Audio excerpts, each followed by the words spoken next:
And I give you an advice. What? Never sing football's coming home. From the moment you start singing don't this like thing, that? you jinx it. As a black person, you can, in sports, you can do a lot. Yes. You can participate, but you cannot decide. See, I disagree with you. Yeah, but that is the point. A thing that was against me as a manager was the fact that I am too happy. Right. There were two things that was important for me. Hoddle came to my house. This is Up Front with me, Simon Jordan. I believe there are a lot of vacuous, uninformed, unchallenged opinions out there. I want to get to the bottom line and cut through the nonsense. So with this podcast with William Hill, I'm going to get people with strong views who think they can stand them up to proper scrutiny. There's a good chance I might learn something along the way, and more importantly, so might you. Joining me in today's episode, a Dutch icon from the total football era.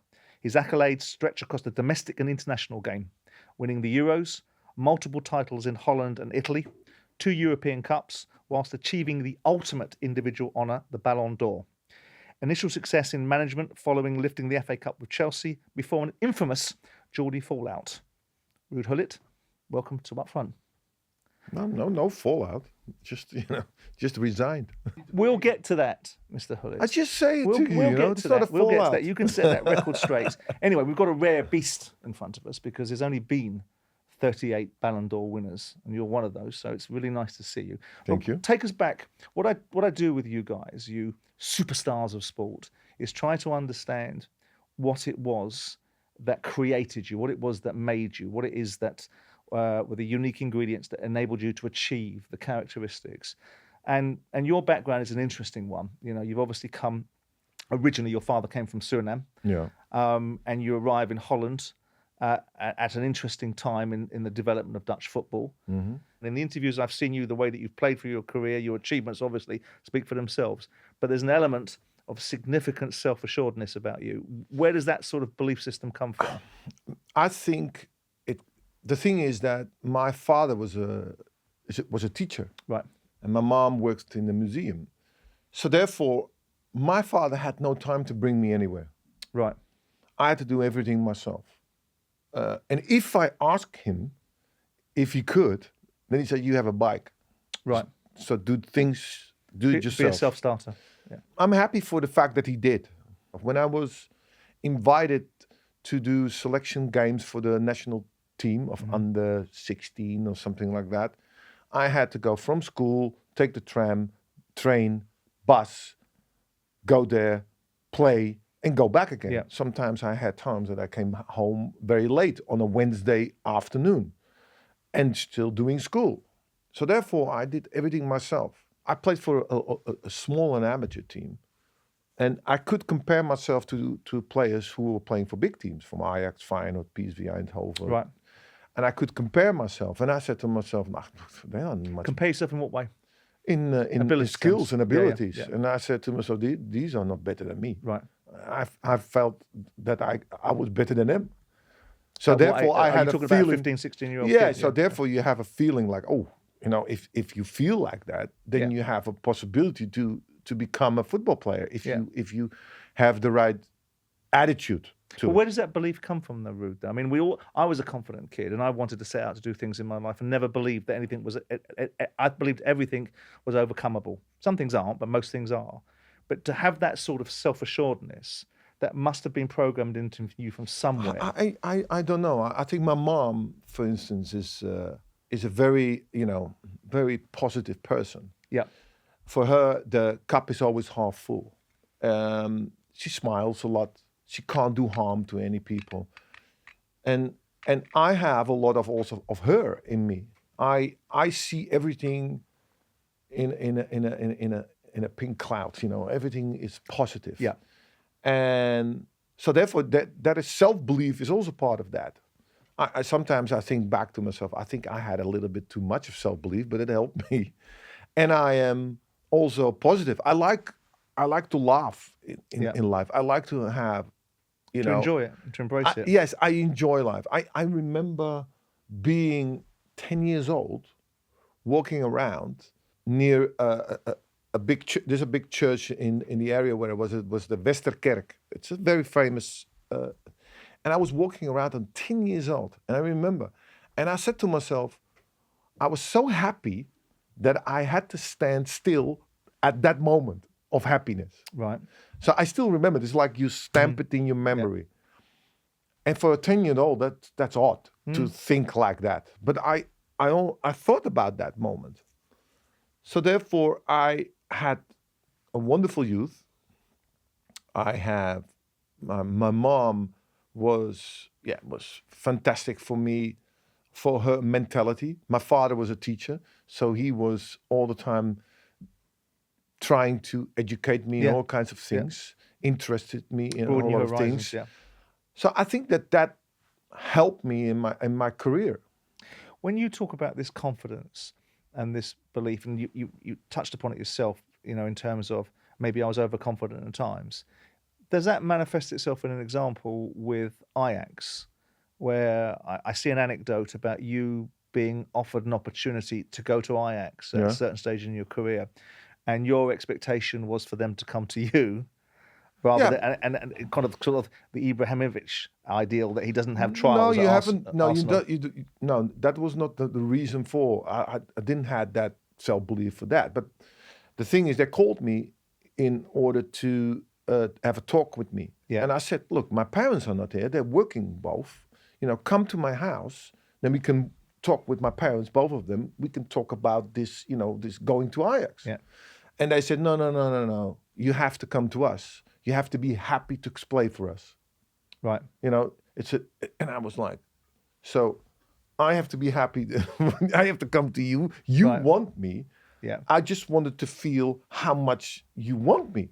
Okay. It's a little bit odd that you tell me I have to be happy that you could play for Ajax. It's almost the other way around. Really? And I was at 16. At 16, you would think. No, 15. Something like 15. Okay. And I was better then. At 15, you've got an iconic football club. Yeah. That wants to give you. Yeah. The opportunity. Yeah. And you look at it the other way around. No, I wanted to be coming in a warm bath. I want to have somebody who comes to me and says, look, I'm so happy that you come to our club. Can we discuss it? And I, come to your house. That's normal. If I want something, yeah, if you you'd want to play for Ajax. If you want a car, you're not going to say to these people, yeah, look, can you come to my house because I want your car? No, you go. No, you go to the garage. If you go to the garage and you buy the car. It's not the other way around. So therefore, if I want to have a car, I go to the garage. Then I buy the car there. So I didn't have a warm feeling. And the thing was that on the same time, also Haarlem was another club. Yeah. Barry Hughes was a Welshman. He wanted me as well. He came to my house. Right. And he said, look, we want to discuss about the fact that you come. So I had a feeling that this guy really wanted me. Yeah. He was really, and the funny thing is that after my career, I met these people who were talking with me from Ajax. Yeah. And he said to me, it was unbelievable that you said that to us. Yeah. He said, but you were absolutely right. But we were in a position that we thought we could say anything we wanted because everybody was coming to us anyway. Everybody wanted to play for you.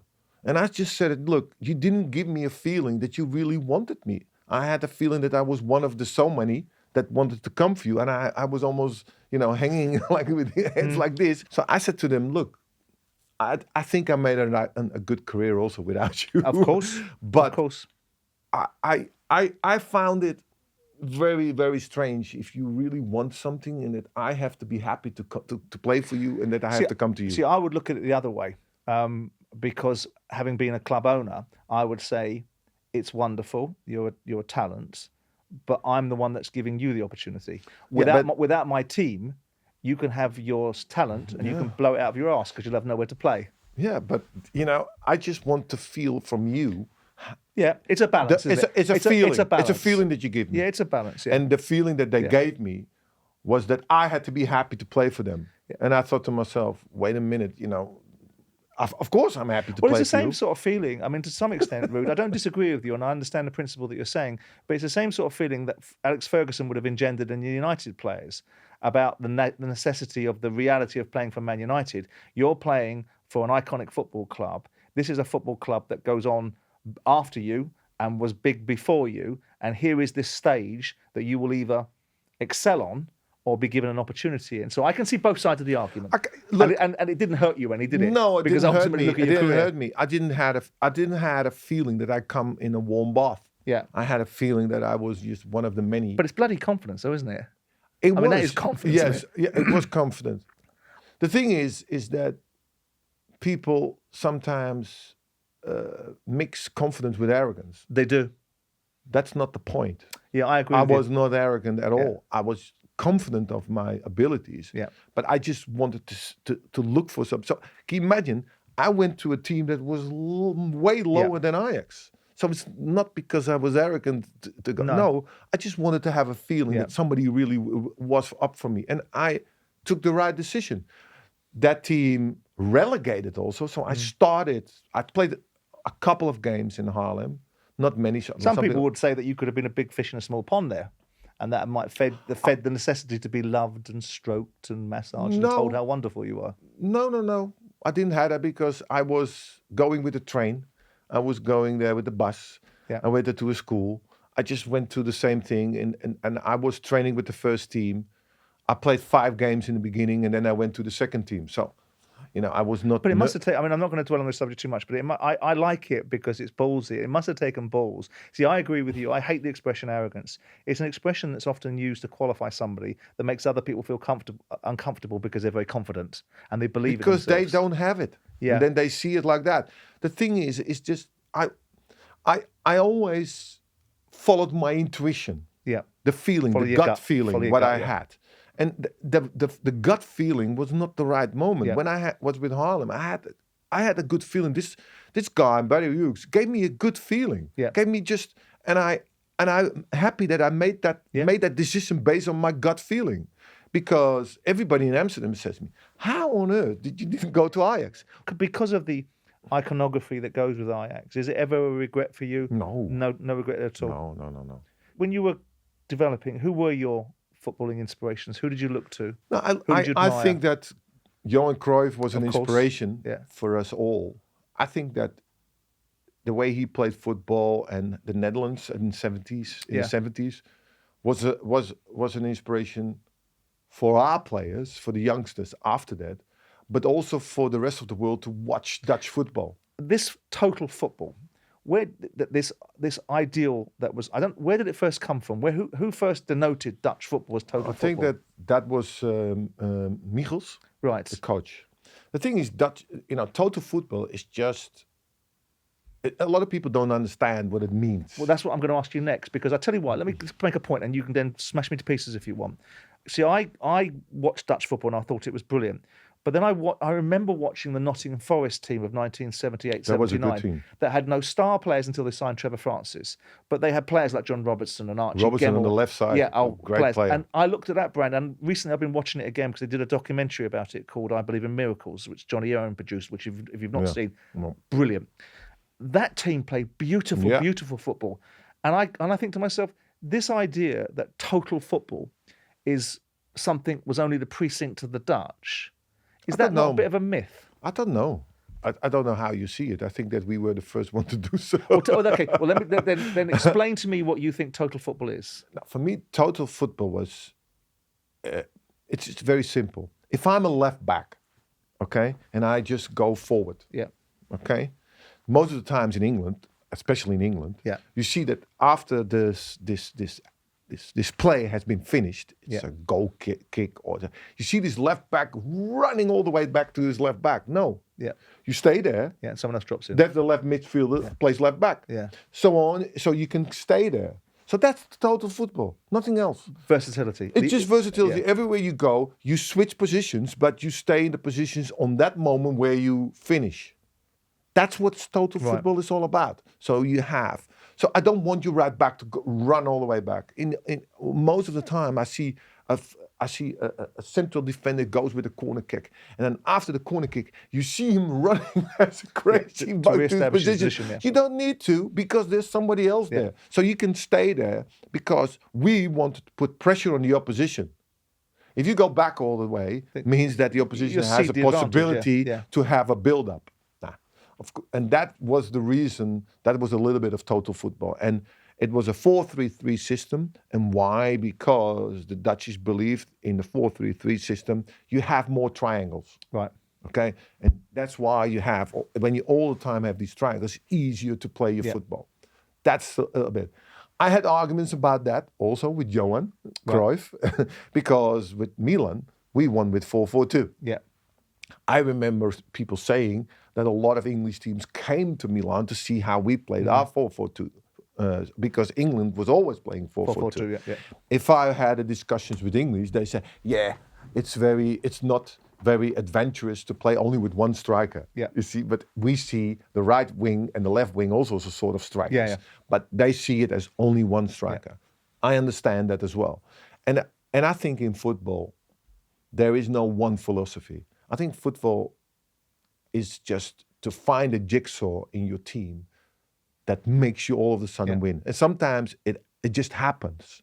In the beginning, when you start, you don't think immediately, this is it. This is it, I've got the zeitgeist. It grows slowly, It evolves, slowly. It evolves. And You brought up Cruyff. I mean, obviously, he's the stuff of legends in terms of when you look at the players over the years that we discuss. We talk about these Eusebios. We talk about the Georgie Bests, who I personally think was the best player that ever played. You may well have a different view. Talk to me about you go to Feyenoord and you play alongside him. This engagement that you have with him, this relationship that you have with him, this knowledge that you gain from him. Walk me through that. Now, the thing is, when he came to us, it was a total surprise. He went to Feyenoord, to the enemy. Yeah. He had been badly treated, he says, by Ajax, and that's why he goes to the enemy. He wants to make a point. Right. I think he's at 38 or something. He's still, still good, bony, strong. Yeah. And I'm on training. I tried to nick the ball of him, and I couldn't do it. And I was looking at myself, and I said to him, "Can you imagine when he was 27, how good he was?" How good he must have been, yeah. And I couldn't get him. Yeah. And he was like a coach on the pitch. Right. He was talking all the time. Yeah. So he created so much time and space that he could talk, put players in position in order to play a game. For me, that was the best learning, best teacher I could have. I have a coach on the pitch during the game. And after the games, we were talking with each other. And that year, he, because of him as well, he made us win title. How old were you then? I think 21, 22 or something like that, I think. And I was like, the best teaching I had from him. We went on a trip to Indonesia, and we were in the elevator with each other. And then we ended up to have a conversation of 4 hours. Right. And he told me, he said, "Rudy, you have to, when you play, you have to make other players better." And I said, he wants me to do the same thing that he does with other players. Yeah. I had that moment still time for myself. I needed to have attention for myself. How could I do that now? Yeah. And he said, you're going to do that. Yeah. He says, Ruud, if you want to change from club, you're going to get a lot of trouble, a lot of hassle. There are other players who can just transfer easy from one club to another, but you can't. And he explained to me what happened with him. When he went to Barcelona, he got boxes sent to his house, opened up, there was a spiders in there, big tarantula in the box. And he got so much hassle. And you had no internet in those days, so you get letters and things like that. He got so much hassle just for going from Ajax to Barcelona. Right. So he was trying to prepare me for what was coming, while I still didn't know what he was talking about at that moment. So then I played 1 year more without Johan, and that was obvious that the things were not going that well at the moment. And I thought to myself, now I have to make a transfer. Can you take criticism Oh, yeah. as long as it's constructive? Yeah. Oh, yeah, I take criticism. The thing is, that is what Cruyff told me. He says, when you are good, you're going to get criticised. Oh, you get all the time. Yeah. People want to mold you. People want to have a grip on you or something like that. And for me, it's in the beginning when you're young, you don't like it. You know what the worst thing is about the criticism? It's not you. It's my mom. My mom, she suffered the most from that. I didn't suffer for that. I just took it. And sometimes you hear a quick criticism and you think, could be true. Could be. It's fair criticism. It's fair. Yeah. But it didn't make me go down. And the thing is, I don't do all the things I do is not right always. I make mistakes as well. No, Ruud. No, of course. I need to make mistakes because if you don't make mistakes, how can you grow? You played with Cruyff at a certain stage in his career. You would have seen his career to certain extents because you were in the same space, in the same league, and you played against Maradona. If you were looking at those two in isolation, who would you say was the better player? For me, Maradona was the best player I've ever seen. Really? Yeah, ever. It's exactly the thing that I said. When I was with Johan Cruyff, he was in the end of his career. Yeah. I didn't know how good he was when he was 27. Right. I see footage of it. I know. I saw him on television. But you saw the real deal with Maradona. But now I was on the pitch against Maradona, and I saw that. Look, I see also Messi. I see also Ronaldo. I see them. I haven't been on the pitch in order to see how good he is. Right. I can see it. But in those days, you were like, you were a target. They kicked the hell out of you. Mm-hmm. They really wanted to kick you out of the game. Yeah. Cruyff also, they wanted to kick you out. Georgie Best, they wanted to kick them out of the game. And therefore, you had no protection whatsoever. Now, they have that protection. Good, also. But I see Maradona in that era kick you out and then being so influential. Yeah, when he was at Barcelona and Napoli. Yeah. And I said to myself, that is fantastic. That is unbelievable. And so therefore, I can't compare Messi with Maradona, but I saw Maradona in that era, and I said to myself, oh my God. When you look at Man City, and it feels to me that there's a logical extension from the thinking that Cruyff had to the dynamics of what Pep's achieving and what he's done. Do you think Man City are the best team we've ever seen? No, it's not the best team we've ever seen, but he's one of the best teams we've ever seen. Amongst whom? Now you have the great Liverpools, the great Man United, the great Ajax. But there's something different about this Man City. No. You don't it's think the so? Same. Because if you see the great Liverpool, they won 3 Champions League in a row. Oh, I agree. And if we had Graham Souness here patting himself on the back, he'd be saying he was the architect of that. That's true. So therefore, you can't compare it. The most difficult part sometimes with Pep's game is that he puts so much pressure on the opposition that becomes boring because they have the ball all the time. Yeah. And he doesn't like that to say that, but that is what it is. Mm. It's almost the same as Formula One. Hamilton was first and Hamilton's winning. Yeah. Now we have Verstappen, he has the best car, he's winning all the time. Yeah. And people say, that's boring to watch. And they say, but do you know how much work we had to do? Yes, I understand. But as a neutral, we want to see a game. We want to see a struggle. But they're doing it so well that the opposition has no possibility to get out. That is already an achievement on itself. And that is because of his technical awareness and also trying to get the players. The most important thing for him was to get the right players in the back.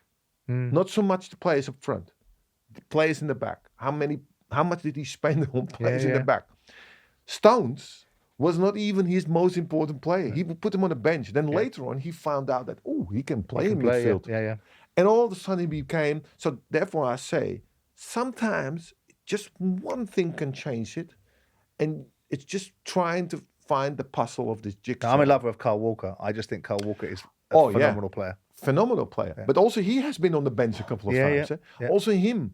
So therefore he tries to do something that is the most difficult. I am very proud of him, what he have achieved to win the triple last year. Yeah, absolutely.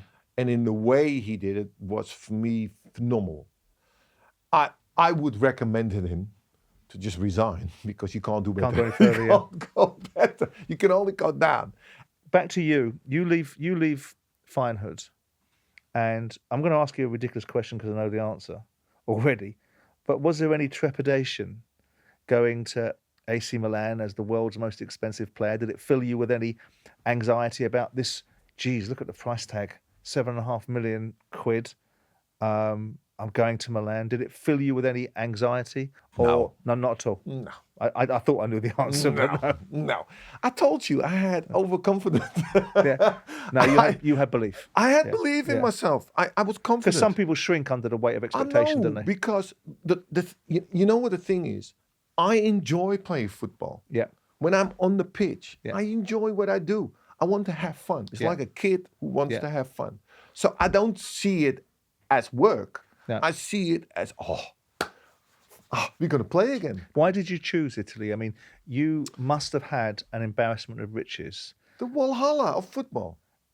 Italy, not Spain. Italy. Not Spain? No. You got Cruyff going to Barcelona No, all the best players were in Italy at that time. at that time. Yeah. It was the pinnacle.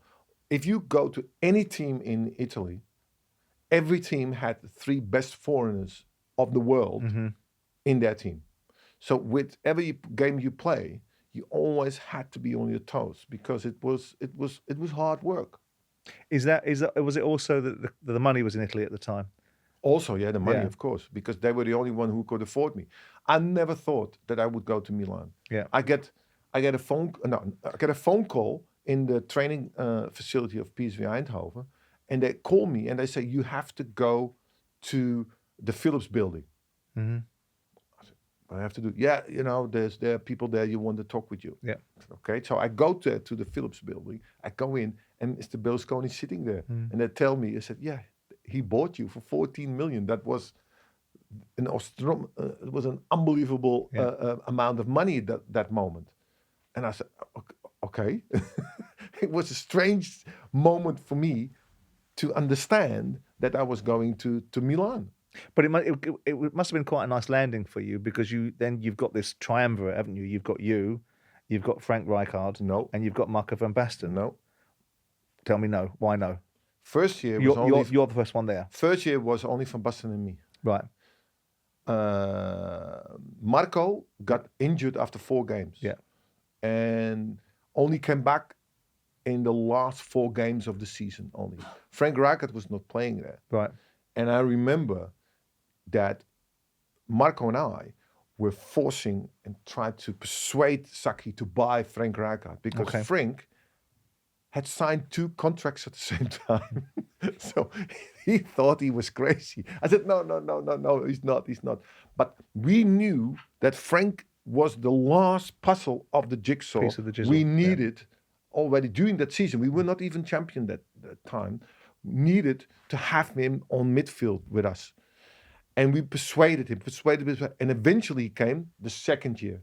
And that's why the second year when we came, he made our team complete. And also Marco, because Marco didn't play for most of the majority of that season, didn't play. But when Marco came back the second year, oh my God, that was... You were a flying machine. Yeah, Yeah. that was, we were complete as a team. And we could continue to do so for a lot of years. Not so much winning everything all the time, because the second year we didn't win the championship in Italy. We won the Champions League. Mm-hmm. And for Berlusconi, the most important thing was the Champions League, because that was, to show yourself to the world. But it's a fabulous period of time for you, though, isn't it? Because it doesn't culminate, but what comes out of that is, as I said at the beginning of this discussion, the Ballon d'Or's been around since 1956. There's 66 awards, of which 38 winners, because it's been dominated over 14 years by Messi and Ronaldo. But for you to win the Ballon d'Or, I mean, what does that do for somebody to be told you're the best player in the world? What does that do to your mind? I mean, your mindset doesn't need much adjustment, does it? Because you have great belief in yourself anyway. But there must be an impact to be told. I mean, yes, it was just an acknowledgement of the fun I had. But it's more than that, though, isn't it? No, it's that. It's prestigious, though, isn't it? Yes, but it Did you is- feel it was prestigious? I felt very honored. Yeah. I was very humble about it, and it was like an acknowledgement for the fact that I believed in myself and that I made the right decisions in my life. Did you think then? Did you feel? I didn't feel for myself the best player in the world That's my question. because for me, Jago was the best player in the Right. world. Hmm. So if they have given it on that moment to him, I could understand that. When you got your Ballon d'Or in '87, you dedicated it to Nelson Mandela. Yeah. And he obviously reacted to that and made observations about your viewpoint on him and you're interested in him and his plight. What made you do that, Ruud? Now, as you knew, I was into reggae music Yeah. when I was young, and But that- reggae music was all about struggle, Right. and the struggle was a lot about South Africa, about Apartheid, anti-apartheid movement and things like that. When I was playing in Holland, I was also going to a lot of, meetings and things about South Africa. Of course, Holland had a little bit of a grief about what happened in the past, so they were one of in front of all the countries in Europe about fighting against apartheid. Okay. And so therefore I went to a lot of these things in Holland. And I remember that in one meeting I was a guy from the anti-apartheid movement, ANC, came to me, Sam Ramsey, and he came to me and he said, Rudy, I know that you are, doing all these things for us. The best thing for us you can do is playing good football. Don't get involved in all kinds of interviews, left and right, all these manifestations, go there. Don't do that. You just play well. We know already that you are already doing this for us. So that was in Holland. Yeah. So then when I went to Italy, for me, that was the obvious thing to do, to dedicate it. And that became all of a sudden in the whole of Europe like, oh my God, this guy is in politics. That's not politics. By making this denotion or dedicating, the Ballon d'Or to Nelson Mandela, it gives a sense of social awareness. Are you of the belief that sport can and should be used Change the world. Because I know you've said something previously. You said lots of footballers have interesting things to say, but no one asks them anything interesting. Most of them, no. They don't. They want to know about. They have, but I told you the story about Sam Ramsey. Don't get involved. Yeah. If you see now what happens nowadays, Yeah. players get involved and you get punished for it. You get really abused about taking a stand nowadays. Then we have the woke area also. Yes, so we you do. are not allowed to say anything. So that words of Sam Ramsey is applying now. It's just, So do you? So I mean, whether you should or you shouldn't. I wrote an article this week in the media about Jordan Henderson and the flack that he's taking because I believe of the hypocrisy that he's exhibited by wanting to be a campaigner. Or you want to be the same in the you can So you can't have it both ways. But here that's what comes out if you take a stand Yeah. for something. But do you think I believe that sportsmen, I'm not suggesting they're not capable of speaking on matters around the world, but I believe that people go to watch sport to enjoy entertain. something. Yes, not to be told what they should think or what's going on in the rest of the world. I know. But Nelson Mandela said it. Sport can change the world, can change a lot of things. Well, he would say that because he's a politician, and politicians like to lever and leverage and use That's true. situations. That's true. But we, as sportsmen, I agree a little bit with you because in moments of grief or moments of bad times, sport can get rid of that tension. Lift people. Yes. Yeah. It's you want to entertain people on the most difficult moments in their life, and we are aware of that as well. We know that. Yeah. We know that. And that's why people go to stadiums, just to get that tension, that relief. That's why people shouting all the time, because they have a bad moment. They want to be part of something positive. I understand that. And if you, as a sportsman, believe in something or do something, do I have to tell to Shevchenko not to say anything about what happens in his country? No, I agree. You understand? My accusation. It is a fine line. It is a fine line. A fine line. My accusation would be, and has been, is that when it comes down to it, in order to support something, it comes with a sacrifice. Yeah. It comes with a preparedness to take the consequences. Yes. And it doesn't feel like sport. It wants the virtue signal. It wants to say, oh, this is awful what's happening in the Ukraine. Oh, this is awful what's happening in the Middle East. Oh, the LGBTQ rights in Qatar. I understand. But hang on, I'm not taking a fucking yellow card for that. And that's why I feel sport should keep away from it. I get it. I fully understand. I fully understand. It's up to the individual if he feels so. But yeah, the consequences can be horrible. Yeah. For taking a stance nowadays. And I was lucky to meet somebody already on a very, very, very early age to say to me, look, don't get involved in those. Just play good football for us. That is the best thing you can do. But you did have strong opinions when we went into COVID and the circumstances around BLM and taking the knee. I think you were quite strident about that standpoint. I don't know. You do? Was I? Yeah. I think what? you were quite... I mean, I do remember seeing you debating with John Barnes and Nigel de Jong about the Romanian referee that had used the Romanian word for black, which is negro, and there was an anger about the use of language, but also the taking of the knee. I think you were supportive of. I think some of the quotes you were talking about, which was Martin Luther King and the peaceful approach towards life and demonstrations, and where had it got people. The point I was making, that I couldn't understand why you were against the fact that somebody would take the knee just to support it, okay? To support the fact for Black Lives Matters. If we look now, also...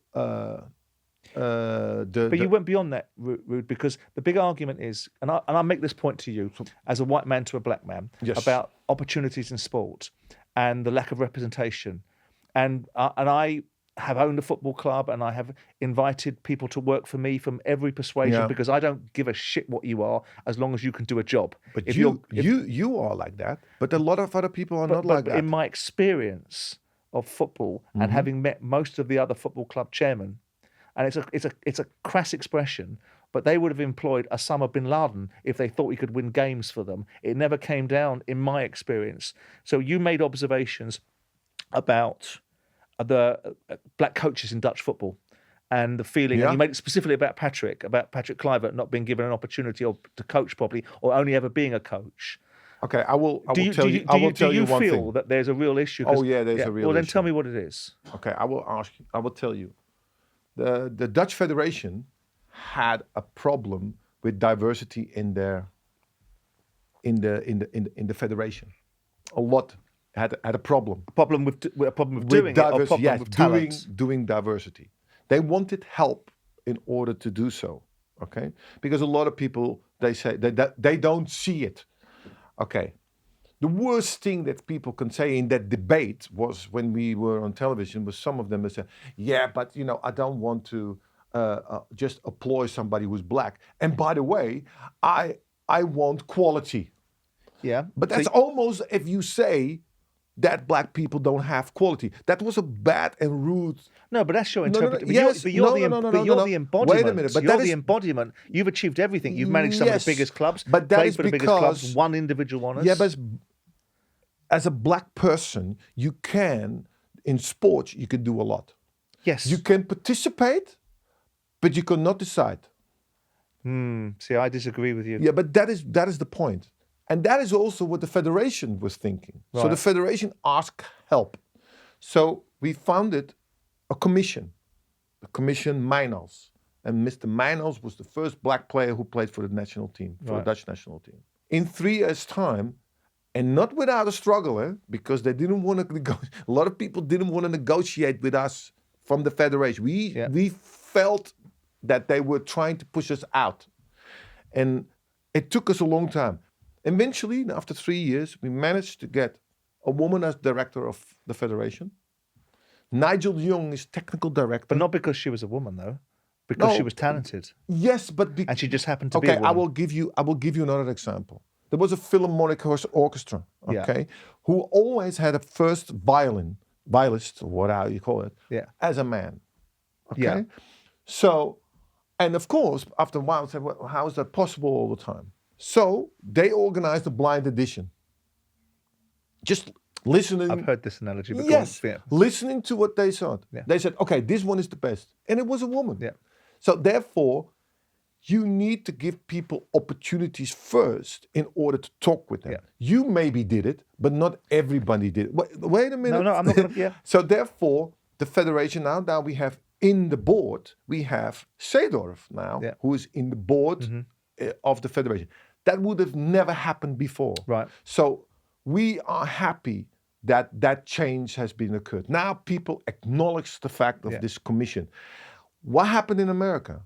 Everybody said the same thing like you. I don't mind. But there was nothing happening.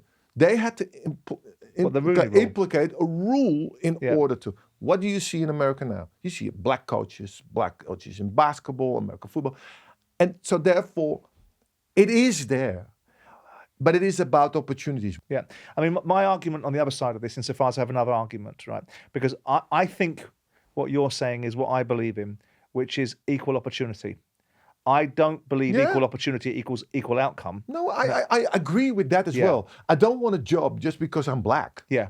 I just want to have an interview with you, an opportunity for you to talk with me. Yeah. And if I don't get that opportunity already, then where do I get? Yeah. And then you get frustrated people. It must mean, I mean, you are the only Dutch captain to lift a major tournament. It must mean something quite significant to you. Yeah. Yeah. Oh yeah. I don't think so much about it.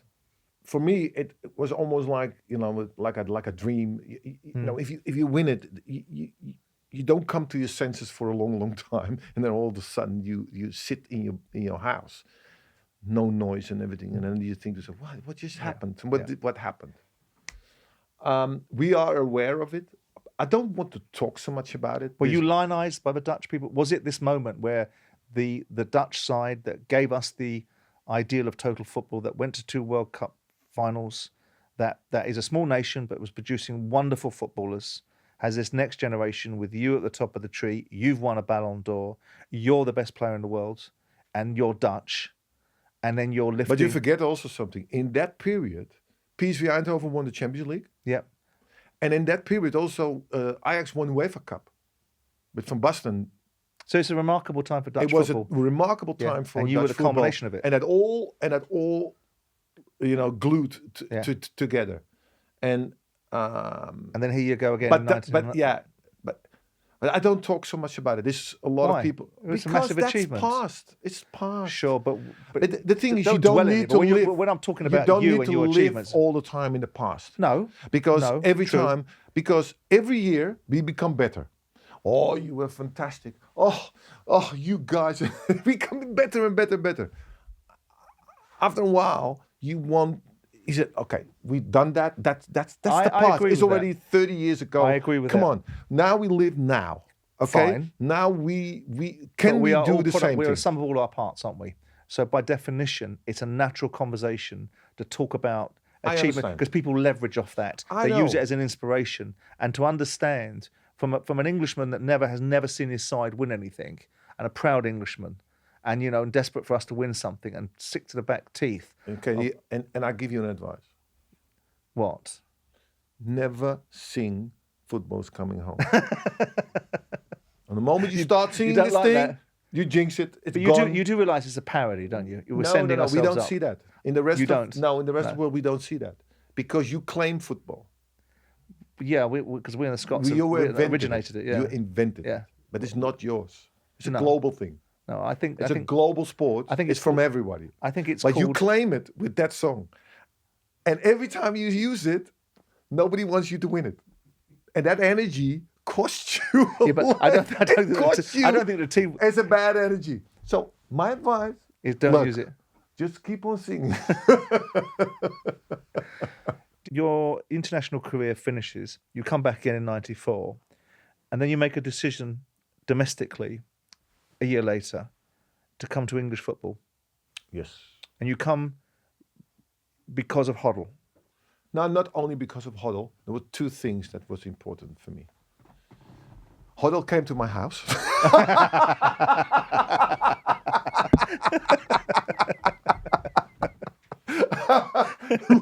He did, by the way. He came to my house. No, and also I wanted to have. I was in a little bit of a difficult time privately. Yeah. And I wanted to have my freedom back. Italy gave me everything, but also privately, I couldn't go out. I couldn't go on the streets walking. I couldn't go shopping. I couldn't go to the cinema. A lot of things I couldn't do because of the passion of the Italian fans. And I thought to myself, I wanted to go somewhere else. Change as good as a break. Changes. And Glenn came. Yeah. I had no clue what Chelsea was all about. And I asked my lawyer about it, and he said, no, Chelsea's a nice area, by the way, London. Yeah. I said, okay, that's good. So I had some information and things like that. And I said to myself, London, okay, I think I do it. So I went to Stamford Bridge to sign my contract, and I saw Stamford Bridge not having two stands. I was like, oh my God, Ruud, what am I coming to? What did you do? Yeah. What did you do? So then they put me in a hotel close to the airport. So I didn't see anything of, but I was prepared. I went to Portugal, rented a house there, went out training by myself, playing golf, training golf. I was top form, and I went to a hotel. And after 2 weeks of training, I said, "Look, I need to have something." I was training in a hotel all the time, and I had a car. So I said, "Look, I go to King's Road. I have heard about King's Road." So I drove to King's Road. And then I started walking. And I was, in the beginning, I was always walking as a prey, like thinking, okay, when people comes, you know. So all the time thinking, okay, hearing footsteps running towards you and things like that. So, and after 15 minutes, I could let that go. Nobody was chasing me. Nobody was looking at me. I was like, oh my God, this is nice. Then eventually I found somewhere a terrace. And I sat on a terrace for 2 hours, just watching people. Absolute freedom. And I can tell you, when you are up on a mountain for a long, long time, it's nice to be back, in the valley. And it was the best feeling I've ever had, to be able to mingle into the crowd. Just lose yourself in there. Yeah. It was the best feeling. That's the reason also why I, in 2000, cut my hair. I just wanted to have my freedom back. I just wanted to be like anybody else. Although I know that people, appreciate what I've done. I know. But I just wanted to walk around. Anonymity. Yes. Yeah. That's why London is my happy place. Yeah. When I come here, I have that feeling all the time, because that's where it began for me again. Within a year of you going there as a player, Glenn's going off to manage England, and you have an opportunity presented to you to move into the role of player manager. Was that something that you couldn't turn down? No, I was didn't it something want you it. thought was a natural? You didn't want it. I didn't want it in the beginning. Right. They had to persuade me, and especially the crowd persuaded me, because I knew that if I took that job, that my career was finished as a football player. I knew that. Yeah, you can't do both. It's impossible to do. So you'd have been what there, 35? Yeah, something like that. Yeah, you were coming to the end anyway, weren't you? I was still fit.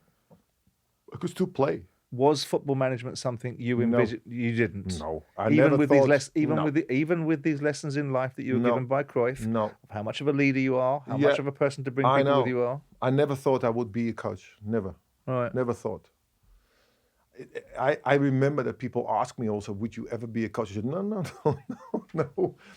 Have to deal with a guy like me? No. I was going to ask you that question. No. The thing is, the most difficult guys are mostly the guys who makes difference on the pitch as well, because they think different. Absolutely. Maradona is an easy guy? Yeah. No. Mbappe is an easy guy? No. Messi? No. Easy guys. They think different. And but the thing is, as coach, you have to use them. use their abilities, use their mind in Yeah. order what they think. Talk with them. Cruyff was a master in that with players. He understood that. Beckenbauer understood it immediately. He Yeah. knows exactly how to deal with players like that because he's been like that. Yeah.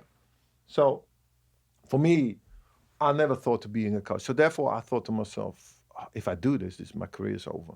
Plus, I cannot Your be playing career. Yeah. Yes, I cannot be in the locker room anymore Yeah. I'm a different- because I have to make decisions that Yeah. are difficult.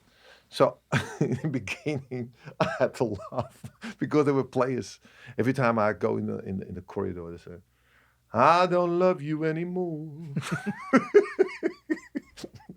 Please release me, let me go." It was funny. I had to laugh about it. I had also an argument with Dennis Wise. That's not difficult, is it? No, Dennis. Dennis was captain. And there was a game against Leicester away. We were 1-0 down, and he was not doing the things that I wanted him to do. So I took him off. Oh, Dennis was angry. We won the game after that, so he's nothing to say. Yeah. And he hated me.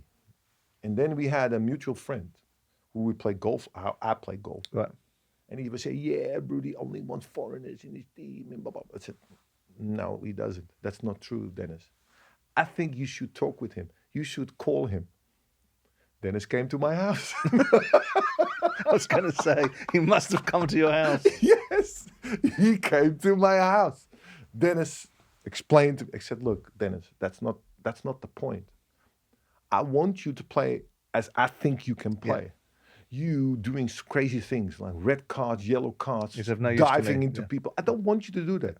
You are a good player, Yeah. but I want you to play in the holding role just with your mind, not with your heart all the time. That's over. This is a team that wants to play football. And I said to him, if you do that, you are my captain and you play. So make a choice." Looked at me, said, "Okay, I'm doing it." And I said to him also, if you're going to play like that, you're going to play for the national team. Yeah, of course. Yeah. He was laughing. But eventually he did. And I think he was one of my best players of Chelsea.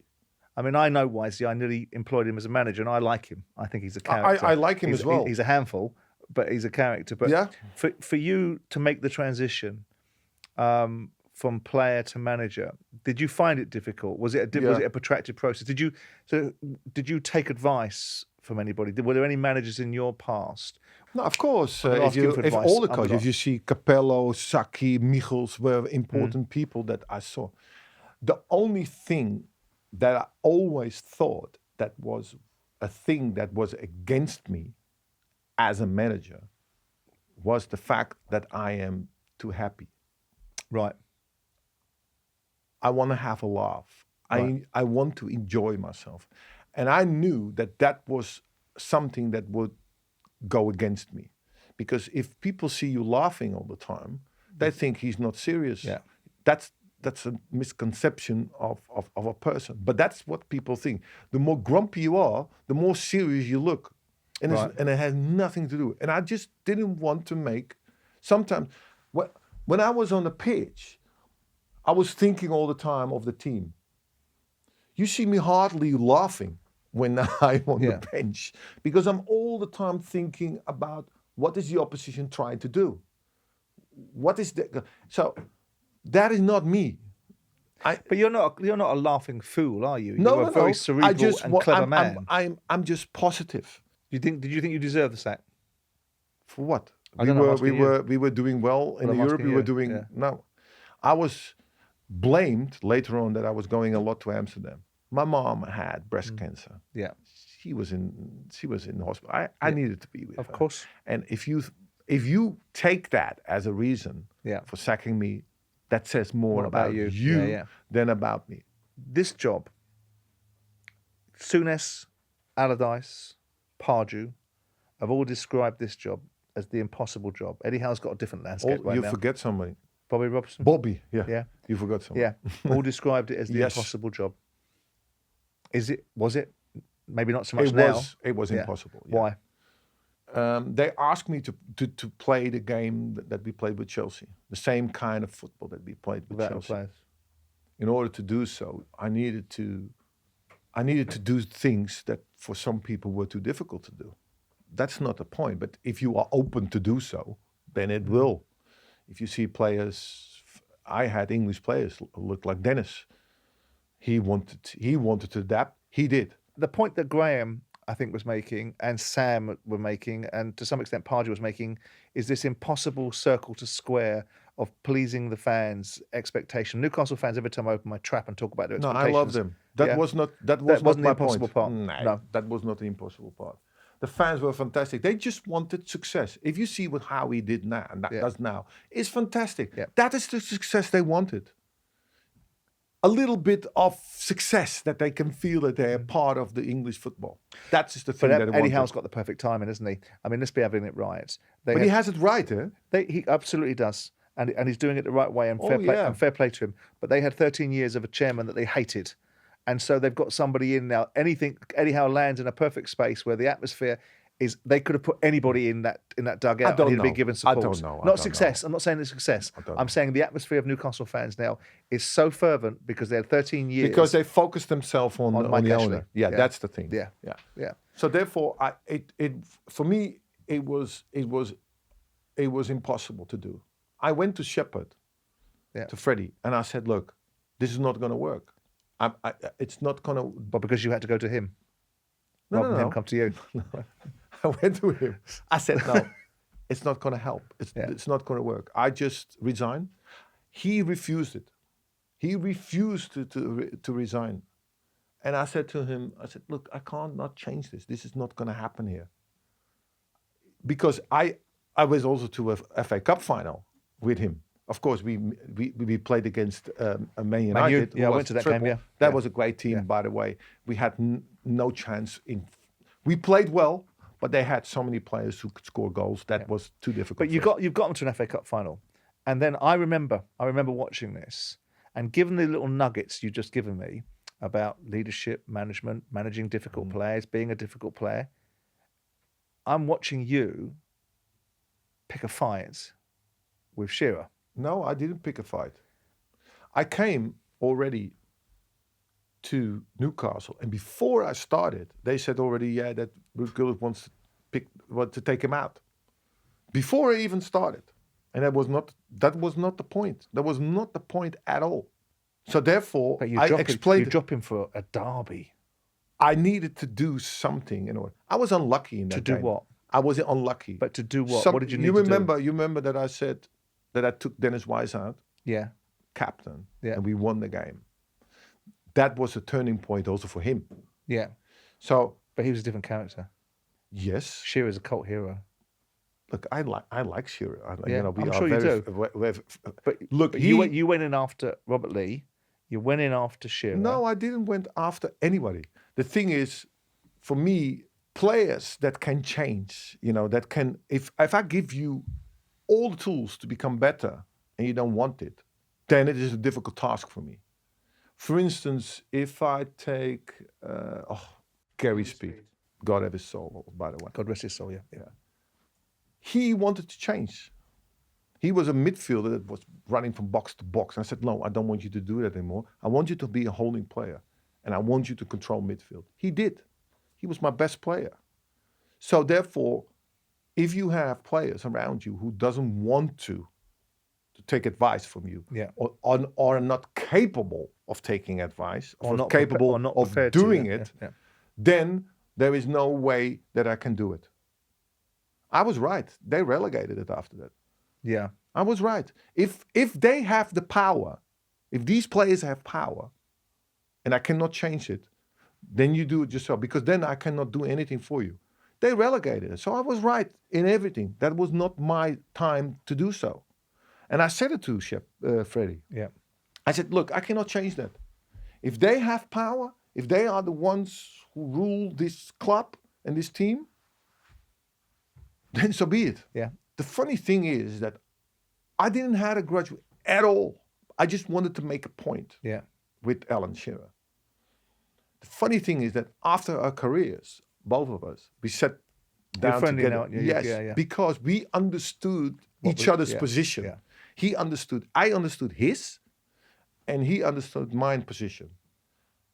And so therefore, we were sitting in a terrace in Brazil, the World Cup, and we were sitting, we having fun, and we were laughing and things like that. His wife comes to me.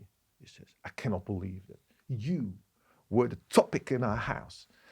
The bastard, the this and everything. And now I see you both laughing with each other. I cannot believe this." I said, "Yes, because that's also football. Yeah. That's also life. You take it." And because we're men of substance as well. Exactly. And I think that is the beauty, I think, also from the relationship we have. We acknowledge each other. We have, also respect for each other. And would you have done the same thing as Shearer if someone had come in and dropped you to make a point? Look, of course I will be pissed off. Sorry, with the language. I Don't worry would about be. That's normally. I agree with him that he is like that. The funny thing is, we were in a television program. I was with Gary Lineker, and Gary Lineker wanted to get me back for putting him on the bench, of putting him or whatever. And he said about the same questions about, can you handle difficult players? And I said to him, "No, I just put them on the bench." And then we all started laughing. Yes. And then eventually he did it again. And with Alan, he tried to protect him against me. And then after a while, he started, and I said, he put him on the bench and everything. I said, "Look, I think that Bobby Robson wanted to sell him to Liverpool. Is that true?" Alan said, "Don't go there. Don't go there. Let's stop about this." So therefore, that's the point. That's my point. Alan is the hero of Newcastle, and he should always be the hero of Newcastle. Well, his achievements are remarkable. Always should. Yeah. Newcastle now. Do you think that Eddie Howe is going to deliver things for them beyond? I mean, they've already delivered something. He's delivered them a cup final last year. Look, and he delivered a top 4 spot. I think that what Howie did is exceptional. Yeah, I do what too. What I like about Newcastle is that everybody thought they would buy unbelievable players with the money they got. And it didn't happen. They will, though.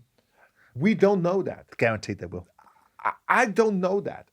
I think that the road they took now.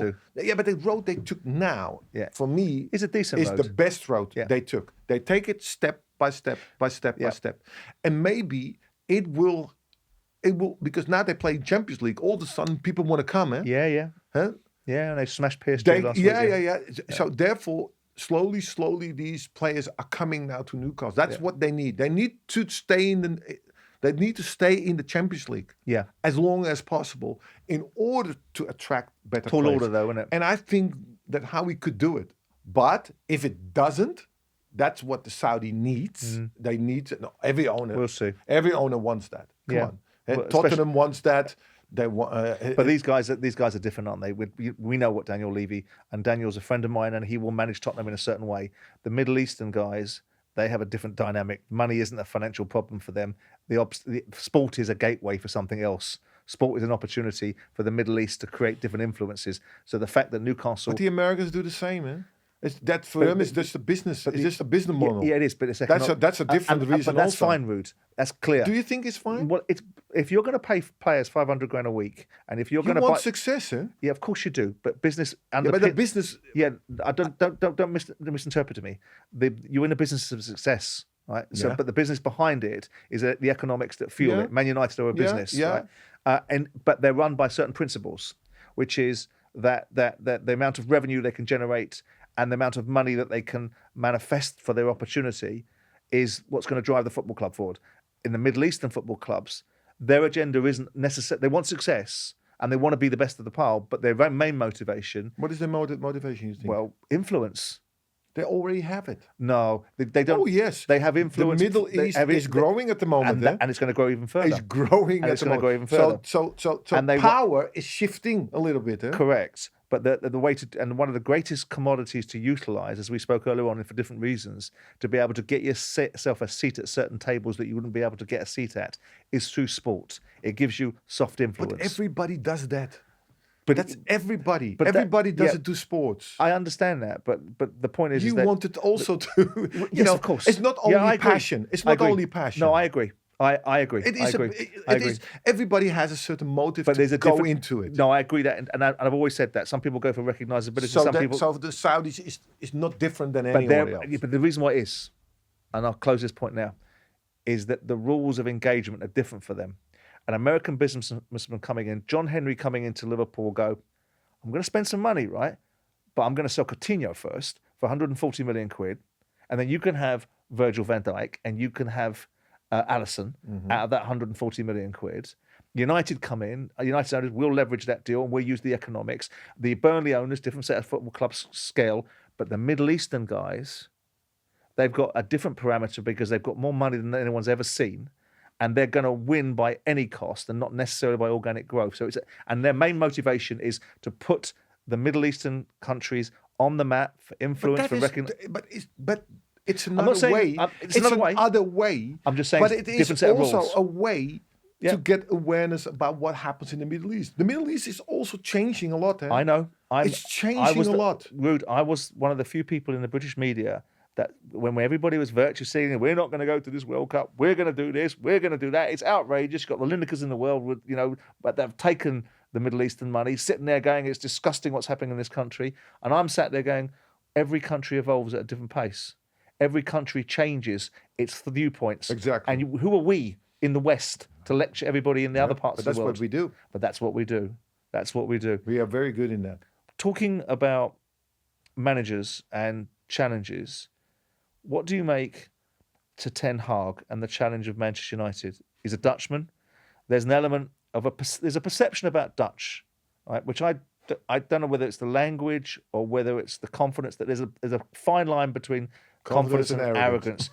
But Ten Hag and this challenge that he has at Manchester United. And there was an interesting interview the other day with someone that's very understated and doesn't have a high opinion of himself, Ibrahimovic. Yes. That talked about Ten Hag and his ability to manage top players. What do you see for Ten Hag? I mean, he's got this, and what do you see about this spat with Jadon Sancho? I think it's a difficult task. Yeah, especially because he didn't have yet a background to say, okay, can he manage Man United? Yeah. So for Man United to pick him was a risk also for Man United. Okay, but they done it already with Mourinho, didn't work out. Then they did it with Van Gaal, didn't work out. Okay, they had, well, Mourinho did okay, didn't he? Yeah, but they earned their stripes, in football. But that was not at least what Man United was all about. That's what they said. Okay, that's what I think Mourinho is a wonderful coach, different coach than all the others, but he is fantastic. I look up to him. Mourinho. Oh yeah, me too. Fantastic coach. Do you think he's done? I don't know. I hope not. Me too. No, I hope not. I hope so. I like him. I like him, and but that's another thing. So therefore, they changed all these coaches for different kinds of reasons, and then all of a sudden they took him. It was a surprise also in Holland. First. Was it? But what he did, he comes from the east of Holland. Yeah. He talks in a funny way, right. A different way, and so to come to Amsterdam, was already difficult. But he managed to do so. He managed to do really, really well. He was just stay calm, do his thing, and he managed a team that could almost win the Champions League. They beat Real Madrid in Madrid, fair and square. So he knows his football. So now he comes to Man United. Man United is the most difficult club. And why? Because people live still in the 90s. They forget that there are other teams with as much money that they have. Okay? Yeah, agreed. So now a lot of players, the best players, don't play in Man United. They play at different teams now. Pep has them, Klopp has them, Chelsea had them. A lot of clubs have them. So they don't have that anymore. So to rule, as you did in the 90s, is not possible anymore. It's not going to happen anymore. But everybody around the club wants that. That is their legacy to do so. So they live too much in the past. Then you have old players who are on television telling them that is the case all the time. So that is difficult for a coach to work. Mm-hmm. That's very difficult because they want that time to come back. And that's not going to come back. Not now. I've really enjoyed this. Ruud, and thank you. I for also joining enjoyed me, that. and thank you for being so upfront. I'm coming to your house. Upfront with me, Simon Jordan, is brought to you by William Hill. Future episodes can be found on YouTube, Spotify, or wherever you find your podcasts. 18 plus, please gamble responsibly.